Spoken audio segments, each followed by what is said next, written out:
cette chair, lorsque nous donnons un enseignement qui est tiré de la Bible et qui est la vérité au peuple, et que le peuple a sa foi à cet enseignement-là, ça partit de là que lui agit sur la base de la parole. Alléluia. Cela veut dire quoi? J'étais là et le Seigneur me disait, il faut prendre le passage de Jean 8, le verset 36. On va lire. Il dit, Jean 8, le verset 36, si donc le Fils vous affranchit, vous serez réellement libre. Alléluia. Donc quand le Seigneur veut bénir son peuple, quand le Seigneur veut bénir son peuple, il me dit de façon collective. Je peux te donner une parole de prophétie, Jean-Paul. Mais la parole de prophétie, c'est à Jean-Paul. Mais lorsqu'on donne un enseignement à toute l'église ou une prédication, cela va servir à toute l'église. Donc celui qui va placer sa foi dans l'enseignement, dans la parole qu'il va attendre, cette parole-là va agir dans sa vie. Je vous ai dit 2027 est déclaré l'année de la maturité. Le Seigneur dit que tu es mature. Ça veut dire celui qui est mature, il comprend les choses qu'il fait. Donc nous allons révéler Christ lui-même du monde. Donc le Seigneur, en nous donnant ce verset, veut nous dire qu'il va nous affranchir. Est-ce que quelqu'un comprend? Là, ce n'est pas une révélation donnée à une seule personne, mais c'est toute l'église. Et quand tu vas comprendre ce que Jésus veut dire en disant que, oui, si donc le Fils vous affranchit, vous serez réellement libre. C'est lorsque tu vas comprendre cet enseignement ou cette prédication, et puis tu vas placer ta foi là-dedans, et que tu vas être béni. C'est tout. Est-ce que quelqu'un m'attend? La fois dernière, il y a une maman qui m'a appelé. Elle dit, papa, j'ai été béni. Voilà, le matin, on m'a appelé. J'ai été béni. Et puis, on a pris quelques jours de jeûne. On a pris quelques jours de jeûne pour régler un problème. Mais est-ce que je n'avais pas enseigné sur le jeûne ici? C'est tout. Ne vous fatiguez pas. J'ai enseigné sur le jeûne. Ils ont eu foi. Ils ont pratiqué. Et Dieu les a bénis. Il y a l'une de mes filles qui allait pour de l'emploi. Elle m'a appelé, elle dit, papa, on m'a appelé, il y a beaucoup de propositions, mais il y a une proposition quelque part, je m'en vais là-bas. Qu'est-ce qu'il faut faire? Je vous dis, la meilleure des prophéties, c'est la Bible, ne vous fatiguez pas. Dès qu'elle m'a appelé, elle dit que je m'en vais pour l'entretien. Je vais croiser le monsieur, mais le monsieur est compliqué. Est-ce que quelqu'un entend? J'ai dit encore oui. J'ai dit, tu prends tel verset de la Bible, le Seigneur m'a donné la même carte. Il dit, lorsque vous serez devant les juges, moi Jésus, je vous dis, lorsque vous serez devant les juges, prenez ce verset-là, le second vous appelez pour emploi, le second vous appelez la justice, le second vous appelez pour régler un problème partout dans le monde, prenez ce verset-là. Lorsque vous serez devant les juges, ce n'est plus vous qui parlerez, mais c'est l'Esprit de mon Père qui parlera en vous. Amen. Si vous comprenez ça, je lui ai donné le verset. Je lui ai donné le verset, elle est partie. Le monsieur dit est compliqué. Elle tremblait. Il dit, ma fille, prends un jour de jeûne. Quand tu vas aller là, ce jour-là, tu en jeûnes. Elle s'est mise en jeûne, elle est partie. Arrivé là-bas, le monsieur lui demande. Celle qu'elle avait remplacée était payée après de 80 000. Celle qu'elle avait remplacée était payée après de 80 000. Elle est va. Le monsieur lui demande, tu veux que je te paye combien? Elle a pris le moment de jeûne, elle a pris le verset, elle a payé. Lorsque je lui demande, c'est pas moi qui va parler, c'est l'Esprit de Dieu. Quand le monsieur lui a demandé, tu veux combien? L'Esprit de Dieu est tellement profond.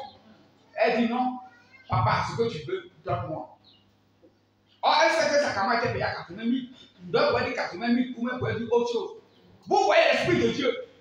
Elle dit, papa, ce que tu veux, donne-moi. Le monsieur l'a regardé jusqu'à. Il dit, ah bon? Il dit, oui. Il dit, bon, moi je te paye à 90 000. Pourquoi chercher le mal de toi? C'est Matthieu 19. Est-ce que vous comprenez? Tout est dans la Bible. Je vous l'ai dit, quand la Côte d'Ivoire joue la Coupe d'Afrique, ça c'est mon témoignage, c'est tout, c'est sur le face. Le Seigneur dit, tu peux léguer le problème de la Côte d'Ivoire. Pour vous la gagner. Il dit, comment? Il dit, je te paye. Chers frères et sœurs, tout est dans la Bible. Donc ce matin, ce passage-là est fort. Parce que nous tous, on est quelque part esclaves de quelque chose. Prenez ça. Je veux 4 grands enseignements que nous allons prendre pour conduire le monde. 1. Jésus-Christ, lumière du monde. Et où il a dit que nous sommes lumière du monde. Jésus-Christ, lumière du monde et la vie. Quand je vais déporter, qu'est-ce que c'est la vie? Avant, on me demandait, mais Seigneur, la vie, Jésus dit la vie. La vie, c'est quoi? En un seul mot, c'est le bonheur. En un seul mot, quand les hommes m'ont expliqué, Jésus dit, je suis la vie. Il dit, ne vous inquiétez pas de ce que vous allez manger, de ce que vous allez vous vertir. Moi, je suis la vie. Ça veut dire que je suis celui qui va vous apporter le bonheur. Donc, quand Jésus dit que je suis la vie, là, je vais vous apporter le bonheur ici sur la terre et au ciel. C'est ce que ça veut dire. On va voir le temps en profondeur. Donc, si moi, Jésus-Christ est la vie que je comprends, ça veut dire que je dois être toujours dans le bonheur. Et après cela, je vais vous parler aussi du mystère de la grâce. Le mystère de la grâce est en train d'expliquer à l'une de mes filles hier. Alléluia. J'étais en train d'expliquer à l'une de mes filles hier. Quand on parle du mystère de la grâce, la Bible dit où le péché a abondé, la grâce de Dieu a surabondé. Quand nous allons entrer dans le mystère de la grâce, hier j'étais là, parce que Dieu là, il te donne les choses de peu en peu. Quand vous arrivez à un certain niveau, il te donne tout. J'ai toujours enseigné là-dessus. J'ai fait les 4 enseignements sur le mystère de la grâce. Mais hier, j'étais en train de causer avec ma fille et puis il a réveillé mon esprit pour comprendre. Il dit, comment tu vas enseigner maintenant le mystère de la grâce? Il dit, dans le mystère de la grâce que moi je t'ai donné, toi Israël, tu as un mystère du salut là. Dans le mystère de la grâce, il n'y a plus à faire de dire, ces liens ancestrales, ces sorcelleries, c'est tout ça. Ça c'est fini. Parce que la Bible déclare, lorsque le péché a abondé, la grâce a surabondé. Donc nous ici là, on ne parlera plus des liens ancestrales, on ne parlera plus de ça là qui te tient captif. Parce que s'il est des autres, si tu as compris ça, parce que là où le péché a abondé, la grâce de Dieu a surabondé. Il dit, c'est comme ça, toi pour toi, quand tu vas enseigner la grâce là, c'est ça que tu dois comprendre. Donc cela veut dire quoi? Celui qui vient aujourd'hui, qui a accepté Jésus-Christ, tout ce que tu as fait, tout ce que tes parents ont fait, lorsque tu as accepté Jésus-Christ comme Seigneur sauveur personnel, la grâce se manifeste encore. Maintenant, si tu es chrétien, et puis tu vas faire foutaise, tu dis comme il y a la grâce, c'est ce qu'il m'a dit. Il dit, il faut mettre les balises. Maintenant, tu es chrétien, tu es ici, on te dit voler, c'est pas bon. Tu as fait une fois, le Seigneur t'a pardonné, voler, c'est pas bon, puis tu continues, tu n'es plus sous la grâce. Parce que la Bible dit, Jésus-Christ qui est mort pour nous, qui a été crucifié. Si tu as un péché là, ça veut dire que tu fais quoi? Tu le crucifies 2 fois. C'est dans la Bible, il ne peut pas dire.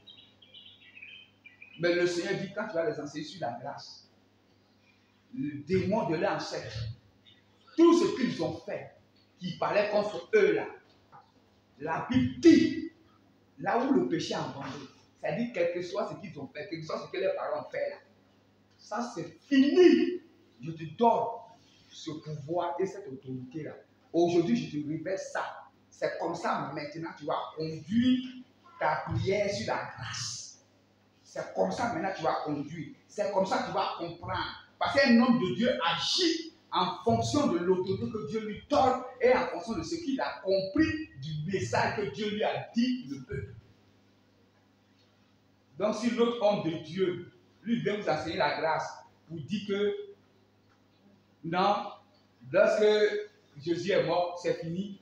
Toi, tu viens, tu peux aller prendre Marie des gens, tu peux aller voler dans la grâce. Chez moi, ici, grâce, ça ne fait pas ça. Parce que la Bible dit, si tu pêches, tu as coulé Jésus 2 fois à la croix. Ça veut dire que c'est très fort. Est-ce que quelqu'un comprend? Et après ce message de la grâce, la vie, il y a ce message que le Seigneur va nous décortiquer ce matin. Gardons bien ce message-là. Nous-mêmes, moi-même, je suis dedans. Nous sommes esclaves de quelque chose. Donc, on va lire. Que quelqu'un prenne la Bible. Jean 8, le verset 31 à 36. Gardez, hein? Écoutez bien parole là. Moi, je veux que vous soyez bénis. Je veux que vous soyez libérés des sorciers. Jésus dit, si le Fils vous a franchi de l'esclavage là, vous serez réellement affranchis. Si tu as compris la parole, la meilleure délivrance vient de la parole, de ce que tu as compris, tu obéis, tu marches de la parole. Quelqu'un lit Jean 8, le verset 31 à 36. On a réuni un autre, on va faire. Oui, lit. Oui, maman, toi tu prends Romains 6, le verset 16 à 18. Maman, tu prends Romains 6, le verset 16 à 18. Et puis quelqu'un prend et tu prends 1 Corinthiens 7, le verset 23. Allez, lisons, on va vite aller. Jean chapitre 8, Ouais. le verset 31 à 36 que je dis. Oui. On se lève. Non, allez, tu prends 2 Pierre 2, le verset 19 en 20. 2 Pierre 2, le verset 19 à 20. Oui, pas d'abord. Et il dit aux Juifs qui avaient cru en lui, si vous demeurez dans ma parole, vous attendez, non, si vous demeurez dans ma parole, vous êtes vraiment mes disciples. Oui. Vous connaîtrez la vérité, et la vérité vous affranchira. Claire. Vous avez compris.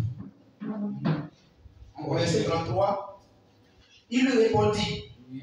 nous sommes la postérité d'Abraham, Oui. et nous ne fûmes jamais esclaves de personne. De personne. Comme dis-tu, vous deviendrez libres. Comment dis-tu, vous deviendrez libres? Voilà. Au verset 34, Oui. en vérité, je vous le dis, leur répliqua Jésus, Oui. quiconque se livre au péché, Oui. est esclave du péché.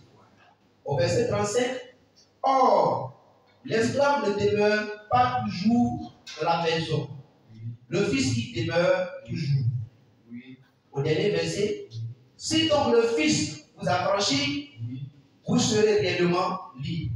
Alléluia. Avant de lire, Jésus causait avec le peuple. Il a dit, si vous demeurez dans ma parole, vous serez libre. Parce que c'est ma parole. Je suis l'envoyé du Père. Je suis la parole qui a fait le monde. Je suis Dieu. Emmanuel qui est. La Bible dit, la loi est venue de Moïse, mais la vérité et la grâce sont venues de Jésus.